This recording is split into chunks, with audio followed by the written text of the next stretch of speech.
ओम सर्वमंगल मांगल्ये शिवे सर्वार्थ साधिके शरण्ये त्र्यंबके गौरी नारायणी नमस्तुते। ब्रह्मा रूपे सदानंदे परमानंद स्वरूपिणी द्रुत सिद्धि प्रदे देवी नारायणी नमस्तुते। शरणागत दिनार्थ परित्राण परायण सर्वस्या आरती हरे देवी नारायणी नमस्तुते। जय माता रानी की भक्तों, आप सबका सुनीता भक्ति चैनल में हार्दिक स्वागत है। माँ जगदम्बे की कृपा आप और आपके समस्त परिवार पर बनी रहे।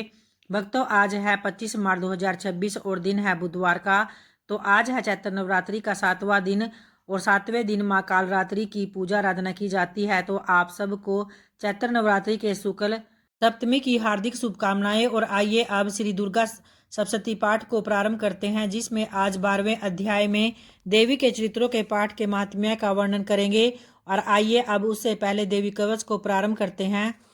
महर्षि मार्कंडेय जी बोले कि हे पितामह, संसार में जो गुप्त हो और जो मनुष्य की सब प्रकार से रक्षा करता हो और जो आपने किसी को आज तक न बतलाया हो, वह कवच मुझे बतलाइए। तो इस पर श्री ब्रह्मा जी कहने लगे, अत्यंत गुप्त व सब प्राणियों की भलाई करने वाला कवच मुझसे सुनो। प्रथम शैलपुत्री, दूसरी ब्रह्मचारिणी, तीसरी चंद्रघंटा, चौथी कुसमांडा, पांचवी स्कंदमाता, छठी कात्यायनी, सातवीं कालरात्रि, आठवीं महागौरी और नौवीं सिद्धिदात्री, यह देवी की 9 मूर्तियां हैं। यह नव दुर्गा कहलाती हैं। आग में जलता हुआ, जैसे रण में शत्रु से गिरा हुआ, विषम संकट में फंसा हुआ मनुष्य यदि दुर्गा के नाम का स्मरण करे तो उसको कभी भी हानि नहीं होती। रण में उसके लिए कुछ भी आपत्ति नहीं और न ही उसे किसी प्रकार का दुख या डर ही होता है। अतः हे देवी, जिसने श्रद्धापूर्वक तुम्हारा स्मरण किया है उसकी वृद्धि होती है, और जो तुम्हारा चिंतन करते हैं उनकी तुम निसंदेह रक्षा करती हो। चामुंडा प्रेत पर, वाराही भैंसे पर, रौद्री हाथी पर, वैष्णवी गरुड़ पर अपना आसन जमाती है। महेश्वरी बैल पर, कुमारी मोर पर और हाथ में कमल लिए हुए विष्णु प्रिया लक्ष्मी जी कमल के आसन पर विराजती है। बैल पर बैठी हुई ईश्वरी देवी ने श्वेत रूप धारण कर रखा है और सब प्रकार के आभूषणों से विभूषित ब्राह्मी देवी हंस पर बैठती है। तो इसी प्रकार से यह सब देवियां सब प्रकार के योगों से युक्त और अनेक प्रकार के रत्न धारण किए हुए हैं। भक्तों की रक्षा के लिए संपूर्ण देवियां रथ में बैठी हुई तथा क्रोध में बरी हुई दिखाई देती हैं, तथा चक्र, गदा, शक्ति, हल और मूसल, खेटक, तोमर, परशु तथा पासबाला और त्रिशूल एवं उत्तर सारंग आदि शस्त्रों को दैत्यों के नाश के लिए और भक्तों की रक्षा के लिए, देवताओं के कल्याण के लिए धारण किए हुए हैं। हे महारुद्रे, अत्यंत घोर पराक्रम, महाबल और महान उत्साह वाली देवी, तुमको मैं नमस्कार करता हूँ। हे देवी, तुम्हारा दर्शन दुर्लभ है तथा आप शत्रुओं के भय को बढ़ाने वाली है। हे जगदम्बिके, मेरी रक्षा करो। पूर्व दिशा में इंद्री मेरी रक्षा करे। अग्निकोण में अग्निशक्ति, दक्षिण में वराही देवी, नैऋत्य कोण में खड़गदारिणी देवी मेरी रक्षा करे। वारुणी, पश्चिम दिशा में वायु कोण में मृगवाहिनी, उत्तर में कुमारी और ईशान में शूलधारिणी देवी मेरी रक्षा करे। ब्राह्मणी ऊपर की ओर से मेरी रक्षा करे और वैष्णवी देवी नीचे की ओर से मेरी रक्षा करे। तो इसी प्रकार सब पर बैठी हुई चामुंडा देवी दसों दिशाओं में मेरी रक्षा करे। जया देवी आगे, विजया पीछे की ओर, अजिता बाई और अपराजिता दाहिनी ओर मेरी रक्षा करे। तो इसी प्रकार मस्तक में मालाधारी देवी रक्षा करे और यशस्विनी देवी मेरी बाहों का संरक्षण करे। बाहों के मध्य भाग में त्रिनेत्रा नथुनों की यमघंटा देवी रक्षा करे। नेत्रों के मध्य भाग में शंकिनी देवी और द्वारवासिनी देवी कानों की रक्षा करे। कपोलों की कालिका देवी और कानों के मूल भाग की भगवती सांकरी रक्षा करे। सुगंधा नासिका में और चर्चिका ऊपर के होठ में, अमृत कला नीचे के होठ की सरस्वती देवी जीभ की रक्षा करे। सर्व मंगला वाणी की रक्षा करे। भद्रकाली गर्दन की और धनुधरी पीठ के मेरुदंड की रक्षा करे। कंठ के बारी बाग की नीलग्रीवा और कंठ की नली की नलकुबरी रक्षा करे। दोनों कंधों की खड़गनी और वज्रधानी में मेरी दोनों बाहों की रक्षा करे। सुलेश्वरी देवी संपूर्ण नखों की, कुलेश्वरी देवी मेरी कुक्षी की रक्षा करे। महादेवी दोनों सतनों की, शोक विनाशनी मन की रक्षा करे। पार्वती देवी रक्त, मज्जा, वसा, मांस, हड्डी की रक्षा करे। कालरात्रि आंतों की रक्षा करे। मुक्तेश्वरी देवी पित्त की, पद्मावती कमलकोश की, चूड़ामणि कप की रक्षा करे। ज्वालामुखी नसों के जल की रक्षा करे। अभेद्या देवी शरीर के सब जोड़ों की रक्षा करे। ब्राह्मणी मेरे वीर्य की, क्षत्रेश्वरी छाया की और धर्मधारिणी मेरे अहंकार, मन तथा बुद्धि की रक्षा करे। प्राण, अपान, समान, उदान और व्यान की वज्रहस्ता देवी रक्षा करे। कल्याण, शोभना मेरे प्राण की रक्षा करे। रस, रूप, गंध, शब्द और स्पर्श इन विषयों का अनुभव करते समय योगिनी देवी मेरी रक्षा करे। मेरी यश, कीर्ति, लक्ष्मी, धन, विद्या की रक्षा करे। इंद्राणी मेरे शरीर की रक्षा करे। और ये चंडिके, आप मेरे पशुओं की रक्षा करिए। महालक्ष्मी मेरे पुत्रों की रक्षा करे और भैरवी मेरी पत्नी की रक्षा करे। मेरे पद की शुभता तथा मार्ग की क्षमा करी देवी रक्षा करे। राजा के दरबार में महालक्ष्मी तथा सब और व्याप्त रहने वाली विजय देवी चारों ओर से मेरी रक्षा करे। जो स्थान रक्षा से रहित हो और कवच में रह गया हो उसकी पापों का नाश करने वाली जयंती देवी रक्षा करे। अपना शुभ चाहने वाले मनुष्य को बिना कवच के एक पग भी कहीं जाना नहीं चाहिए, क्योंकि कवच रखने वाला मनुष्य जहाँ जहाँ भी जाता है वहाँ वहाँ उसे अवश्य धन लाभ होता है तथा विजय प्राप्त करता है। वह जिस अभिष्ट वस्तु की इच्छा करता है वह उसको इस कवच के प्रभाव से अवश्य मिलती है और वह इसी संसार में माँ ऐश्वर्य को प्राप्त करता है। कवचधारी मनुष्य निर्भय होता है और वह 3 लोकों में मान्य भी होता है। देवी का यह कवच देवताओं के लिए भी कठिन है। जो नित्य प्रति नियम पूर्वक तीनों संध्याओं को श्रद्धा के साथ इसका पठन पाठन करता है उसे देव शक्ति अवश्य प्राप्त होती है। वह तीनों लोकों को जीत सकता है तथा अकाल मृत्यु से रहित होकर 100 वर्षों तक जीवित रहता है और उसकी लूता, चर्म रोग, विस्फोटक आदि समस्त व्याधियां समूल नष्ट हो जाती है और स्थावर, जंगम तथा कृत्रिम विष दूर होकर उनका कोई असर नहीं होता तथा समस्त अभिचारक प्रयोग और इस तरह के जितने यज्ञ, मंत्र, तंत्र इत्यादि होते हैं इस कवच के हृदय में धारण कर लेने से नष्ट हो जाते हैं। इसके अतिरिक्त पृथ्वी पर विचरने वाले भूचर, नभचर, जलचर प्राणी, उपदेश मात्र से सिद्ध होने वाले निम्न कोटि के देवता, जन्म के साथ प्रकट होने वाले देवता, कुल देवता, कंठमाला आदि डाकनी साकनी अंतरिक्ष में विचरण करने वाली अत्यंत बलवती भयानक डाकनियां, गृह भूत, यक्ष, गंधर्व, राक्षस, ब्रह्मा राक्षस, वैताल, कुष्मांड और भैरव आदि अनिष्टकारक देवता भी उस मनुष्य को जिसने की अपने हृदय में एक कवच धारण किया हुआ है देखते ही भाग जाते हैं। इस कवच के धारण करने से मान और तेज बढ़ता है। जो मनुष्य इस कवच का पाठ करके उसके पश्चात सप्तशती चंडी का पाठ करता है तो उसका यश जगत में विख्यात होता है और जब तक वन पर्वत और कानादि इस भूमंडल पर स्थित है तब तक यहाँ पुत्र पौत्र आदि संतान परंपरा बनी रहती है। फिर देहांत होने पर ऐसा मनुष्य परम पद को प्राप्त होता है जो देवताओं के लिए भी कठिन है और अंत में सुंदर रूप को धारण करके भगवान शंकर के साथ आनंद करता हुआ अंत में परम मोक्ष को प्राप्त करता है और यही देवी कवच का समापन होता है। तो आइए अब देवी दुर्गा सप्तशती के 12वें अध्याय को प्रारंभ करते हैं जिसमें देवी के चरित्रों के पाठ के महात्म्य का वर्णन किया गया है। तो देवी बोली कि हे देवताओं, जो पुरुष इन स्त्रोतों द्वारा एकाग्रचित होकर मेरी स्तुति करेगा उसके संपूर्ण कष्टों को निस्संदेह मैं हर लूंगी। मधु काटप के नाश, महिषासुर के वध और शुंभ तथा निशुंभ के वध की जो मनुष्य कथा कहेंगे वह मेरे महात्म्य को अष्टमी, चतुर्दशी व नवमी के दिन एकाग्रचित होकर भक्ति पूर्वक सुनेंगे।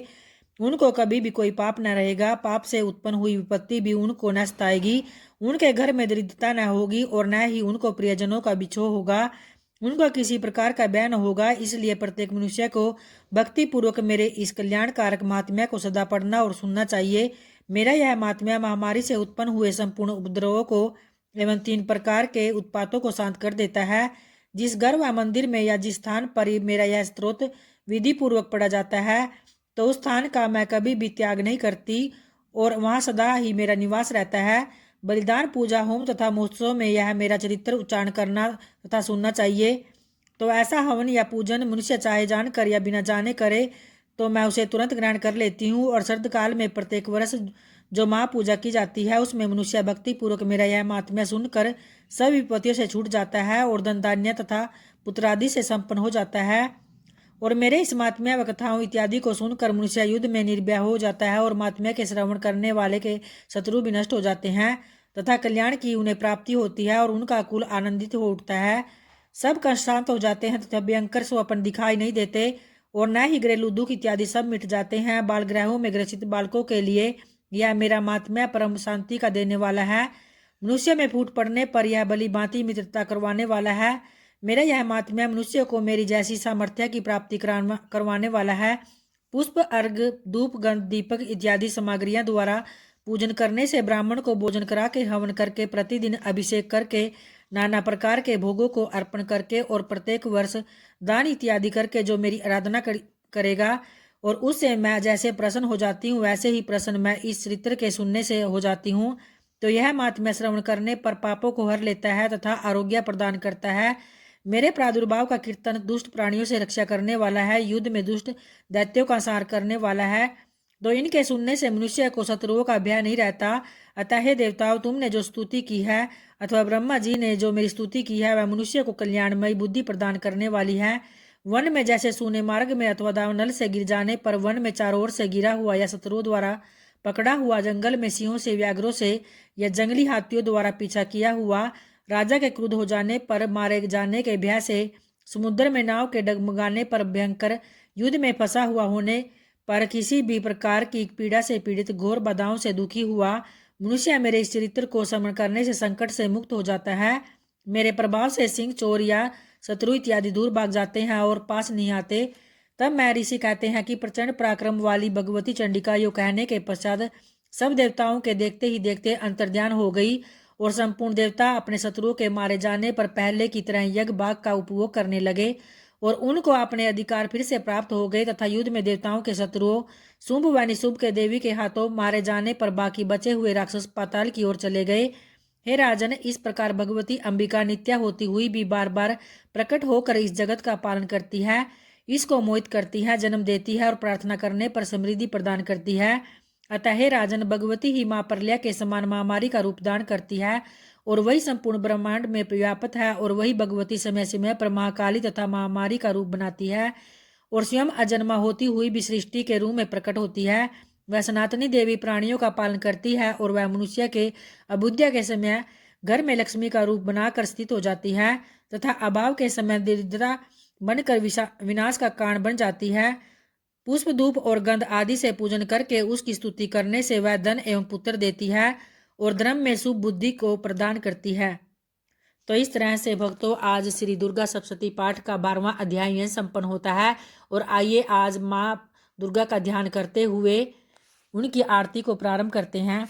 भोर भई दिन चढ़ गया, मेरी अम्बे हो रही जय जय कार, मंदिर विच आरती जय माँ है दरबारा वाली, आरती जय माँ काहे दी मैया तेरी, आरती बनावा काहे दी पावा विच बाती मंदिर विच, आरती जय माँ सूहे चोलियां वाली, आरती जय माँ सर्व सोने दी तेरी, आरती बनावा अगर कपूर पावा बाती मंदिर विच, आरती जय माँ हे माँ पिंडी रानी, आरती जय माँ कौन सुहागन दीवा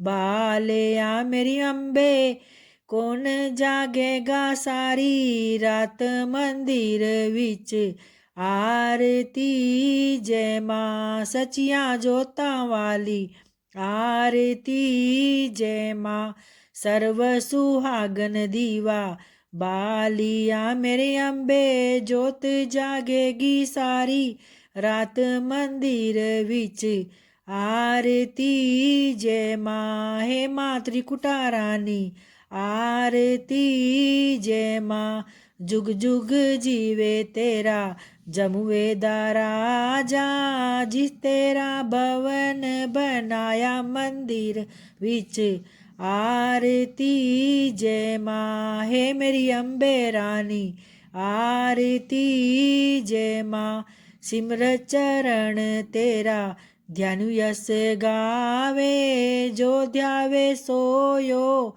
फल पावे, रख बाणे दी लाज मंदिर विच, आरती जय माँ सोने मंदिरां वाली, आरती जय माँ ओ दरबारा वाली, आरती जय माँ ओ पहाड़ा वाली, आरती जय माँ हे दरबारा वाली, आरती जय माँ। जय माता रानी की। धन्यवाद भक्तों।